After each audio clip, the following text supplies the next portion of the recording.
I've been pretty big on the Ducks, but man, like Oregon just has not been giving me reasons to believe in them recently. You look at the Northwestern game earlier in the season, and I thought they played better than what the final score kind of looked like, but they didn't really pull away in that one until late.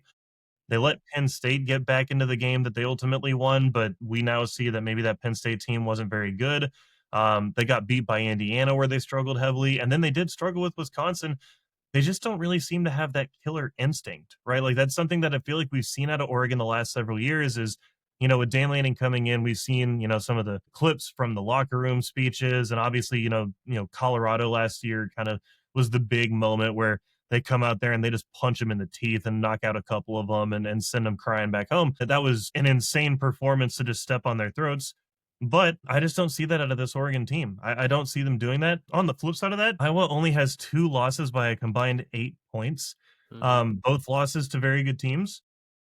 And they seem to find ways to just kind of like muddy it up, not get beat by the team that's more talented that badly, right? Even with the Penn State game, I think you could probably argue Penn State was more talented than Iowa, but they found a way to kind of muddy up the game and find their way through with a win.